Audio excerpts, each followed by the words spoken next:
Hello and welcome back to the nursing guide. आज का हमारा टॉपिक होने जा रहा है एंटी अस्थमेटिक ड्रग्स। सबसे पहले हम बात करते हैं कि एक नॉर्मल लंग्स में और अस्थमेटिक लंग्स में क्या डिफरेंस होता है। मान लीजिए कोई नॉर्मल ह्यूमन बीइंग है, जब इनहेल करता है तो इनहेल करने के साथ साथ कुछ एंटीजन या फिर फॉरेन पार्टिकल इसकी नोज के थ्रू इसके रेस्पिरेटरी ट्रैक्ट के अंदर एंटर करते हैं। अब यहाँ प्रेजेंट जो सीलियाज होती हैं वो सीलियाज इन फॉरेन पार्टिकल्स को कैच करके आउटसाइड द बॉडी थ्रो करती हैं। अब मान लीजिए इन सीलियाज से भी फॉरेन पार्टिकल कंट्रोल नहीं होते, देन हमारी बॉडी के अंदर जो मैक्रोफेजेज होती हैं वो मैक्रोफेजेज इन फॉरेन पार्टिकल्स को एंगल्फ करती हैं और डिस्ट्रॉय करती हैं। अब कुछ पर्सन जो होते हैं वो हाइपर सेंसिटिव होते हैं, उनकी जो ट्रैकियाज और जो ब्रोंकाई होती है वो हाइपर सेंसिटिव होती है। इसीलिए जब कोई फॉरेन पार्टिकल उनकी बॉडी के अंदर एंटर करता है तो वो ब्रोंको कॉन्स्ट्रिक्शन शो करती हैं। इस ब्रोंको कॉन्स्ट्रिक्शन के कारण क्या होता है, मसल टाइटनेस होती है। इस मसल टाइटनेस के कारण जो ल्यूमन का साइज़ है वो काफ़ी छोटा हो जाता है। जितनी एयर का अमाउंट पहले जा पा रहा था उसकी ऑलमोस्ट आधी या फिर काफ़ी कम एयर जा पाती है। इसके अलावा इसकी वजह से जो फॉरेन पार्टिकल्स होते हैं उनकी वजह से क्या होता है, इन्फ्लामेशन भी क्रिएट होता है। इस इन्फ्लामेशन के कारण क्या होता है, एक्सेसिव म्यूकस प्रोडक्शन होता है और ये म्यूकस क्या करता है, ऑब्स्ट्रक्शन का काम करता है, जिसकी वजह से एयर एंट्री नहीं कर पाती जितनी पहले कर पा रही थी। इसकी वजह से क्या होता है, अस्थमैटिक अटैक आता है।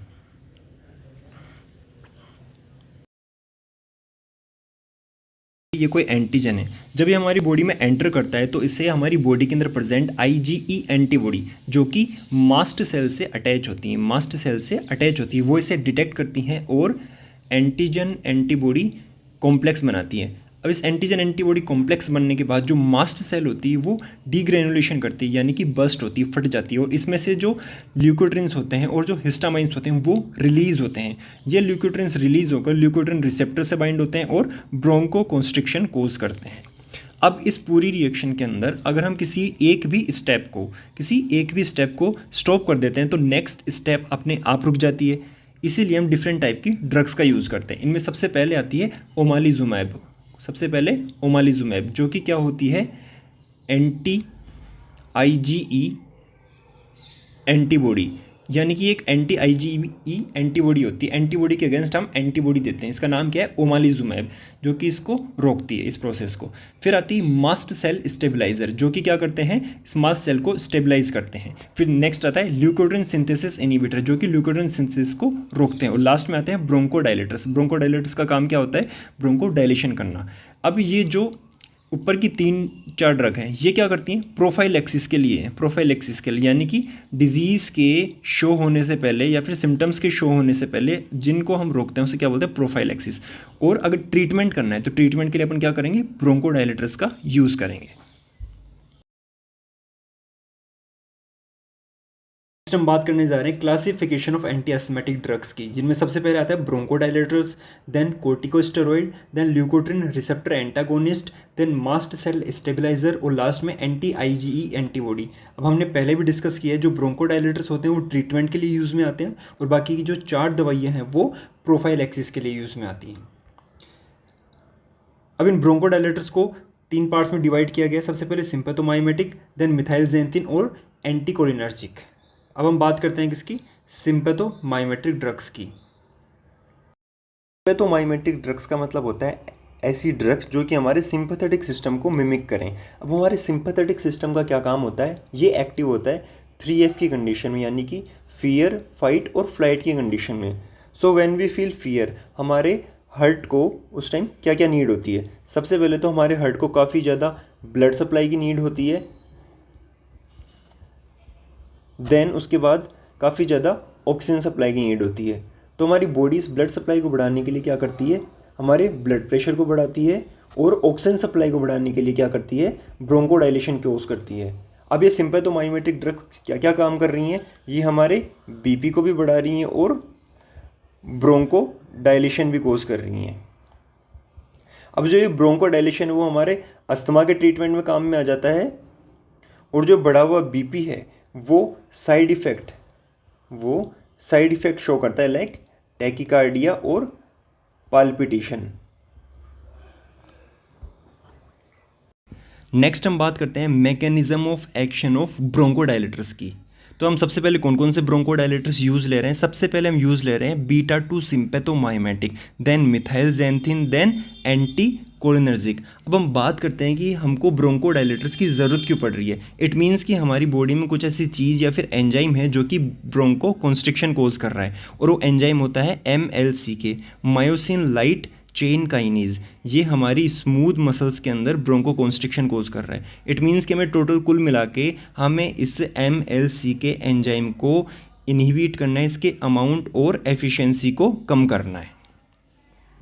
सो लेट सपोज ये हमारे ब्रोंकाई के स्मूथ मसल की एक सेल है। यहाँ पर बीटा 2 और M3 नाम के दो रिसेप्टर्स प्रेजेंट होते हैं। जब बीटा 2 सिम्पेथोमाइमेटिक ड्रग इस रिसेप्टर से बाइंड होती है तो ये एडिनाइलेट साइक्लेज एंजाइम की प्रेजेंस में इस ATP को साइक्लिक AMP के अंदर कन्वर्ट करती है। अब इस साइक्लिक AMP का क्या फंडा होता है, जब भी हमारी बॉडी के अंदर इसका प्रोडक्शन या अमाउंट बढ़ता है तो ये MLCK के प्रोडक्शन को और अमाउंट को कम करते हैं या फिर डिग्रेड करते हैं। अब इसका अमाउंट और इसका प्रोडक्शन डिग्रेड हो जाता है, यानी कि ब्रोंको कॉन्स्ट्रिक्शन है वो अपने आप कम होता जाता है, और ब्रोंको कॉन्स्ट्रिक्शन कम होगा तो इसका मतलब क्या होगा, ब्रोंको डायलेशन होगा। ये किसकी मैकेनिज्म है, बीटा 2 सिम्पेथोमाइमेटिक ड्रग्स की। नेक्स्ट हम बात करते हैं मिथाइलजेंथिन कैसे काम करती है। अब जो ये हमारी बॉडी के अंदर साइक्लिक AMP बना हुआ है वो एंजाइम फॉस्फोडाइएस्टरेज की प्रेजेंस में AMP के अंदर कन्वर्ट होता है, देन ATP के अंदर कन्वर्ट होता है। अब जो मिथाइलजेंथिन्स होते हैं वो इस फॉस्फोडाइएस्टरेज एंजाइम को इनहिबिट करते हैं, इसीलिए इन्हें क्या बोलते हैं, PDE इनहिबिटर्स, PDE इनहिबिटर्स भी बोलते हैं। तो मिथाइलजेंथिन होते हैं वो इस फॉस्फोडाइएस्टरेज एंजाइम को इनहिबिट करते हैं। इसकी वजह से क्या होगा, साइक्लिक AMP के अंदर कन्वर्ट नहीं हो पाता, और अगेन साइक्लिक AMP का अमाउंट बढ़ता जाता है, और ये MLCK को प्रोडक्शन को और उसके अमाउंट को रोकते हैं और या फिर इनहिबिट करते हैं। ये दूसरा किसका मैकेनिज्म हो गया, मिथाइलजेंथिन का। ये हो गया मिथाइलजेंथिन का मैकेनिज्म। हम दूसरे M3 रिसेप्टर की बात करते हैं। इस M3 रिसेप्टर पर जब कोई कोलिनर्जिक यानी कि एसिटाइल कोलिन ऐड होता है तो ये एंजाइम प्रोटीन काइनेज की प्रेजेंस में कैल्शियम के प्रोडक्शन को बढ़ाते हैं। ये बढ़ा हुआ कैल्शियम MLCK के अमाउंट और एफिशिएंसी को इंक्रीज करता है, जिसकी वजह से ब्रोंको कॉन्स्ट्रिक्शन कोज होता है। अब जो एंटी कोलिनर्जिक ड्रग होती है वो इस M3 रिसेप्टर को ही ब्लॉक कर देती है, यहाँ पर एक ब्लॉकेज लगा देती हैं, जिसकी वजह से जो एसिटाइल कोलिन है वो आगे नहीं बढ़ पाता और कैल्शियम का प्रोडक्शन नहीं कर पाता। सो इस तरीके से हमारी एंटी कोलिनर्जिक ड्रग्स काम करती हैं। थोड़ी सी थ्योरी को देख लेते हैं। सबसे पहले आते हैं sympathomimetic drugs. These are also known as adrenergic agonist और beta 2 adrenergic agonist and are used in mainstay treatment for bronchial asthma and COPD, यानी कि ब्रोंकियल अस्थमा और COPD के ट्रीटमेंट में काम में आती है।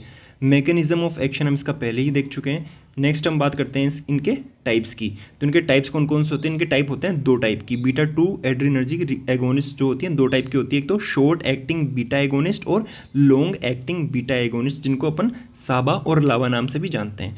शॉर्ट एक्टिंग कौन कौन सी दवाई आती है, साल्बुटामोल और टर्बुटालिन, और लावा के अंदर कौन सी होती है, बैम्ब्यूटेरोल, फॉर्मेटेरोल और साल्मेटेरोल। अब हम डिस्कस करते हैं short acting beta agonist. Onset of action जो होता है इनका 5 मिनट का होता है और ड्यूरेशन ऑफ एक्शन होता है इनका 2 से 6 घंटे का। These are use as first line drug for the acute treatment of asthma, यानी कि फर्स्ट लाइन ड्रग कौन सी होती है, शॉर्ट एक्टिंग बीटा एगोनिस्ट। फिर आती है लॉन्ग एक्टिंग बीटा एगोनिस्ट। इनका ऑनसेट ऑफ एक्शन होता है वो 5 से 15 मिनट का होता है और ड्यूरेशन ऑफ एक्शन जो होता है 12 घंटे का होता है, यानी कि इनका जो ड्यूरेशन ऑफ एक्शन होता है वो 12 घंटे का होता है, जबकि शॉर्ट एक्टिंग का क्या होता है 2 से 6 घंटे का होता है। नेक्स्ट हम डिस्कस करते हैं साल्बुटामोल या फिर एल्ब्यूटेरोल को। It is moderately selective short acting beta 2 adrenergic receptor agonist which is widely use for treatment of asthma and COPD, यानी किसके ट्रीटमेंट के लिए काम में आती है, अस्थमा और COPD के लिए। It provide symptomatic relief and it is helpful in the prevention of bronchospasm, यानी कि किस लिए हेल्पफुल होती है, ब्रोंकोस्पाज्म के अंदर, due to certain condition as such as bronchial asthma, COPD और chronic bronchitis. Routes of administration की बात करते हैं, कहाँ से हम इनको दे सकते हैं। सबसे पहले होता है इनहेलेशन, दूसरा आता है इसके वाला टैबलेट और सिरप की फॉर्म में, और IV सॉल्यूशन की फॉर्म में भी हम इसे दे सकते हैं। अब हम इनके साइड इफ़ेक्ट की बात कर लेते हैं। तो इनके साइड इफ़ेक्ट वही होंगे जो कि ब्लड प्रेशर के इंक्रीज़ होने से हो रहे थे। इनमें सबसे पहले आता है कौन सा, इसकी फुल फॉर्म साल्बुटामोल से भी अपन इसको याद कर सकते हैं। एस फॉर शेकिंग या ट्रेमर्स होगा, ए फॉर एंजाइटी होगी, एल फॉर लाइट हेडनेस होगा, बी फॉर ब्रीथिंग फास्ट यानी कि टेकिपनिया होगा, U for unusual heart beat होगी जिसको क्या बोलते हैं पाल्पिटेशन और टेकिकार्डिया बोलते हैं, टी फॉर ट्रेमर्स होगा, ए फॉर अरिथमिया होगा, एम फॉर मसल क्रैम्प्स होंगे, O for over stimulation of CNS, L for lower potassium जिसको अपन क्या बोलते हैं हाइपोकैलेमिया। नेक्स्ट आता है हमारे सामने कौन सा, terbutaline. It is also short acting beta 2 adrenergic agonist which is use to open up airway in the person suffering from bronchospasm due to bronchial asthma, COPD, chronic bronchitis. This drug use mainly by oral route, यानी कि कौन से root से होती है टर्बुटलिन, oral route से और inhalation से। Drug associated side effect almost सबके सेम साइड इफेक्ट। नेक्स्ट हम बात करते हैं साल्मेट्रोल ड्रग की। It is long acting beta 2 adrenergic receptor agonist used for maintenance and prevention of symptom of bronchial asthma and COPD. This medicine is more beta 2 selective than salbutamol. This medicine is available as an oral inhalation powder और as an oral inhalation solution, यानी कि powder और solution दोनों की form में present होती है। Route of administration is respiratory inhalation, metered dose inhaler MDI and dry powder inhaler DPI। अब ये रहा हमारे सामने MDI और ये रहा हमारे सामने DPI, इसको इनहेलेशन के थ्रू हम ले सकते हैं। नेक्स्ट हम इसकी इजी एक्सप्लेनेशन देखते हैं। तो जो साल्मेट्रोल है वो किस टाइप की ड्रग होती है, ये होती है लाबा यानी कि long acting beta 2 adrenergic agonist. ये किस पे वर्क करती है, वर्क करती है बीटा 2 रिसेप्टर्स पे। इफेक्टिव ड्यूरेशन इसका होता है 12 आवर्स का, लोंगर देन साल्बुटामोल। इसकी सेलेक्टिविटी क्या होती है, मोर बीटा 2 सेलेक्टिव होती है साल्बुटामोल से। कौन कौन सी फॉर्म में प्रेजेंट होती है, इनहेलेशन पाउडर और इनहेलेशन सॉल्यूशन की फॉर्म में। और इसका एडमिनिस्ट्रेशन रूट कौन कौन सा होता है, रेस्पिरेटरी इनहेलेशन MDI और DPI। नेक्स्ट हम इसके साइड इफेक्ट की बात करते हैं। तो इसके सबसे कॉमन साइड इफेक्ट क्या होते हैं, इन्फेक्शन और inflammation of upper respiratory tract. अब इसमें हो क्या रहा है, हम इसे पाउडर फॉर्म के अंदर ले रहे हैं, हम इसे पाउडर फॉर्म के अंदर ले रहे हैं।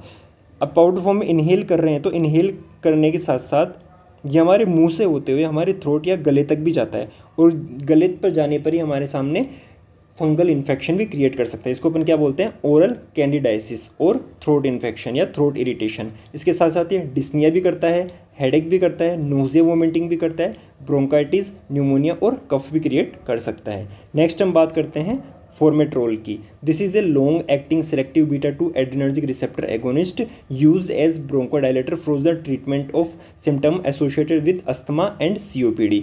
एक्शन कितना होता है इसका, 12 आवर्स का होता है। साइड इफेक्ट ऑलमोस्ट सेम होते हैं।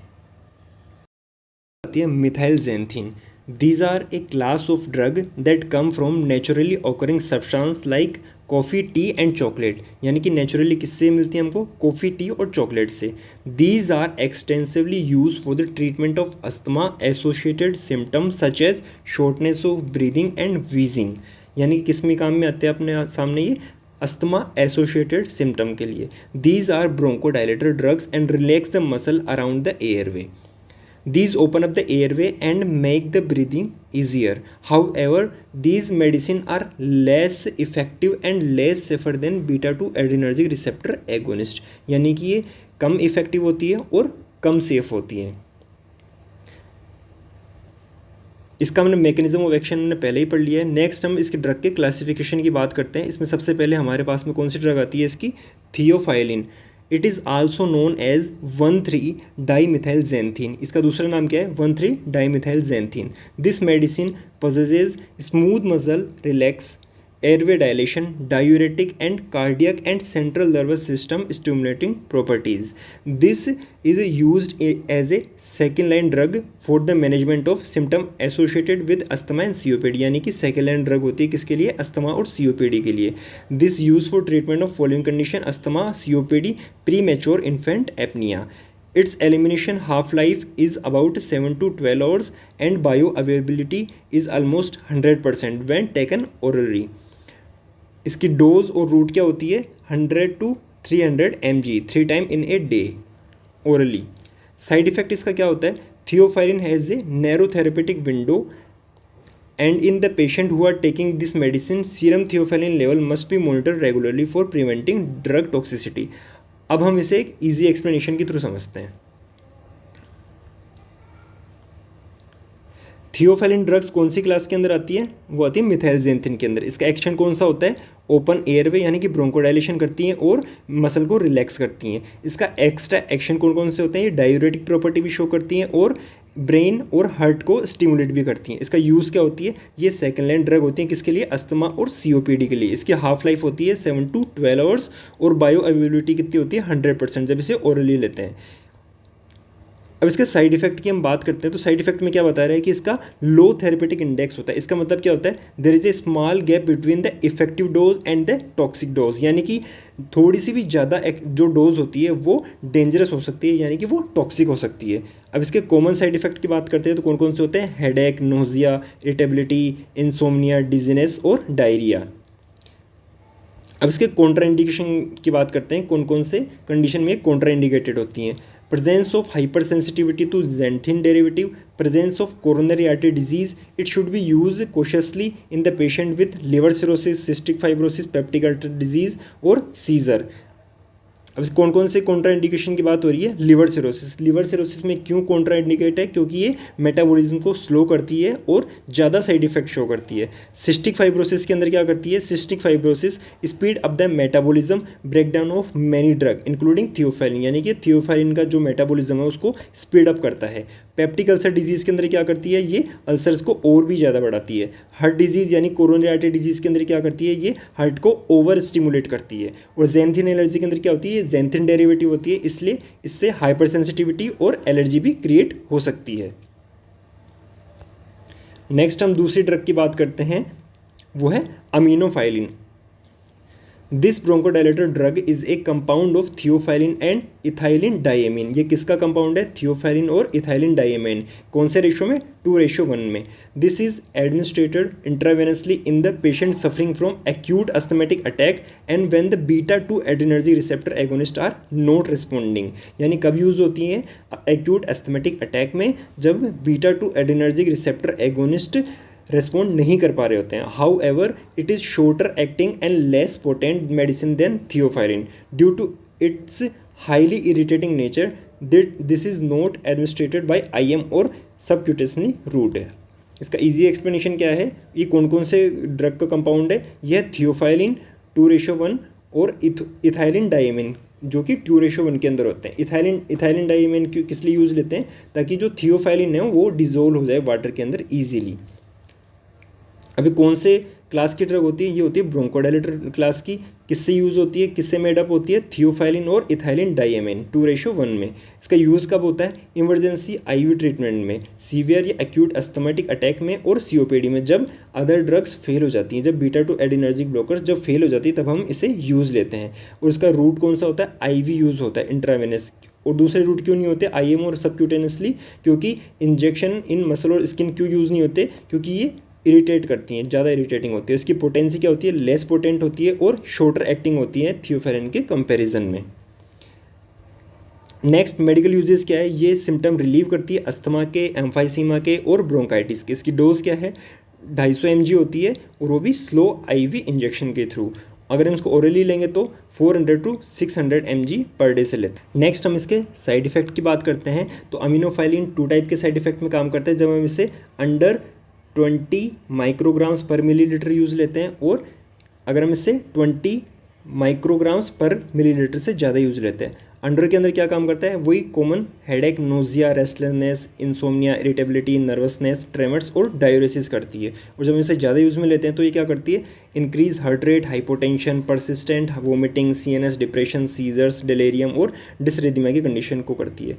कॉन्ट्रा इंडिकेशन क्या है? ये हाइपर सेंसिटिविटी के केसेस में इसको नहीं दिया जाता और it should be given cautiously to the person suffering from peptic ulcer disease. ये इसको क्या करती है? ज़्यादा बढ़ा देती है, सेम पहले की जैसे। बात करते हैं एंटीकोलिनर्जिक ड्रग्स की। These are also known as anti muscarinics. These drugs relax bronchial smooth muscle, that's why used in treatment of COPD and asthma. Asthma and COPD के ट्रीटमेंट में यूज़ होती हैं। These are also known as anti muscarinic. Anti muscarinic का मतलब क्या होता है, जो हमारे जो M3 रिसेप्टर्स थे उसको क्या बोलते हैं अपन, मस्करेनिक रिसेप्टर। और जो ड्रग इन रिसेप्टर को ब्लॉक करती है, जो ड्रग इन रिसेप्टर को ब्लॉक करती है उसको अपन क्या बोलते हैं, anti cholinergics.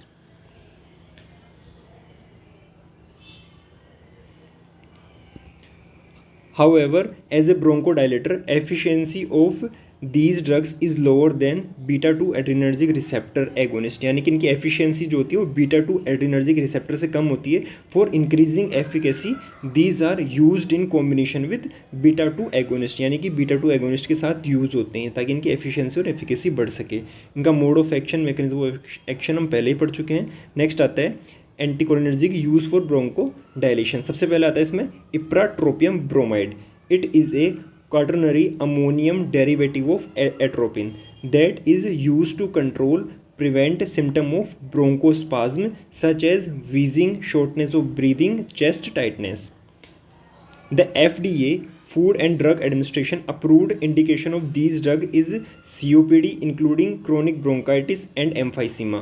Non-FDA indication include asthma and clearance of respiratory secretion mainly in intubated patient admitted in the ICU. This is a short-acting muscarinic antagonist drug. Onset of action within 15 to 30 minute and duration of action कितना होता है इसका 4 to 6 hours होता है. When this medicine is used in combination with beta adrenergic agonist produce more effective bronchodilation. अब इसको simple language में समझते हैं क्या, ये कौन सी टाइप की ड्रग होती है, ये होती है क्वाटरनरी अमोनियम डेरिवेटिव, किसका, एट्रोपिन का। कौन सी क्लास में आती है, ये आती है एंटी मस्करेनिक यानी कि एंटीकोलिनर्जिक वाली में क्लास में आती है। मैकेनिज्म ऑफ एक्शन कैसा होता है इसका, ये मस्करेनिक रिसेप्टर को लंग्स के अंदर ब्लॉक करती है और प्रिवेंट करती है ब्रोंको कॉन्स्ट्रिक्शन को। FDA अप्रूव्ड इंडिकेशन कहते हैं, ये होता है COPD के अंदर यूज़ में आती है। COPD के लिए मेनली यूज़ में ली जाती है। इंक्लूड क्रोनिक ब्रोंकाइटिस और include emphysema. Non FDA use क्या होता है इसका, ये अस्थमा में भी यूज़ हो सकती है और क्लियरिंग रेस्पिरेटरी सिक्रेशन इन ICU पेशेंट या वेंटिलेटेड पेशेंट के अंदर। इसका ऑनसेट ऑफ एक्शन कितना होता है 15 to 30 मिनट के अंदर। Duration of action 4 to 6 hours. Combination use क्या होता है इसका, जब ये बीटा 2 एगोनिस्ट जैसे कि साल्बुटामोल के साथ यूज़ में लेते हैं तो ज़्यादा बेटर ब्रोंकोडायलेशन करती हैं। रूट ऑफ एडमिनिस्ट्रेशन की बात करते हैं। This is administrated via inhalation. When it administered as aerosol, it produce minimum anti-muscarinic side effect because of poor systemic absorption. अब इसका मतलब क्या है, इसका रूट ऑफ एडमिनिस्ट्रेशन क्या है, इनहेलेशन एरोसोल के फॉर्म में। अब इसका टारगेटेड एक्शन क्या होता है, act directly on lungs, bronchial smooth muscles पे डायरेक्टली जाके एक्ट करती है, इसलिए लोकलाइज इफेक्ट यानी कि ब्रोंकोडायलेशन कोज करती है। और इसके साइड इफेक्ट मिनिमम होते हैं, क्यों, क्योंकि डायरेक्ट ब्लड स्ट्रीम में एंटर नहीं कर रही है, इसलिए due to poor systemic absorption from the lungs ये क्या करती है, मिनिमम साइड इफेक्ट शो करती है। इसकी डोज होती है 2 to 4 puff 3 to 4 time in a day. उसका साइड इफेक्ट की बात करते हैं तो साइड इफेक्ट कौन कौन से होते हैं इसके साइड इफेक्ट होते हैं इप्राड्राई। सबसे पहले I4 इरिटेटेड थ्रोट होता है इसके अंदर ड्राइनेस और कफ होती है। P4 प्यूपिल डायलेशन यानी कि ब्लड विजन और ड्राई आइज होती हैं। R4 retention of urine retention होता है। A4 एब्सेंट टीयर्स यानी कि ड्राई आइज होती हैं। D4 ड्राई माउथ होता है और R4 रिड्यूस गट मूवमेंट यानी कि कॉन्स्टिपेशन होता है। और Y4 क्या होता है, यूरिनरी रिटेंशन। नेक्स्ट इसके कॉन्ट्राइंडिकेशन की बात करते हैं। कॉन्ट्राइंडिकेशन किस में आता है, ये हाइपर सेंसिटिविटी टू एट्रोपिन यानी एट्रोपिन से एलर्जी के केस में। नेक्स्ट हमारे पास आती है tiotropium bromide. It is A synthetic quaternary inhaled anticholinergic bronchodilator use in the treatment of COPD and asthma. ये कैसी होती है, सिंथेटिक होती है। मैकेनिज्म ऑफ एक्शन इसका पहले ही पढ़ चुके हैं। नेक्स्ट हम बात करते हैं, it is a long acting muscarinic antagonist. Its single inhalation can have effect lasting for 24 hours. Onset of action कितना होता है 30 मिनट का। अब इसका इनहेलेशन कितनी देर तक इफेक्ट कर सकता है 24 आवर्स का, यानी कि 24 घंटे तक वर्क कर सकती है। और इसका ऑनसेट ऑफ एक्शन कितना होता है 30 मिनट्स का होता है। नेक्स्ट हम इसके साइड इफेक्ट की बात करते हैं। This medicine is not absorb by the GI tract and does not pass the blood brain barrier, यानी कि GI ट्रैक्ट के द्वारा एब्जॉर्ब नहीं होती है, इसलिए ब्लड ब्रेन बैरियर को क्रॉस नहीं कर पाती, इसलिए ज़्यादा कोई साइड इफेक्ट शो नहीं करती है। जो मेनली साइड इफेक्ट है वो इसके क्या है, जो कि CNS को इफेक्ट करते हैं। कॉमन साइड इफेक्ट इसके अंदर क्या रहेंगे, dry mouth, headache, respiratory tract infection हो सकता है, फेरेंजाइटिस, साइनोसाइटिस, ब्रोंकाइटिस, ईटीसी और शॉर्टनेस ऑफ ब्रीदिंग या डिस्निया।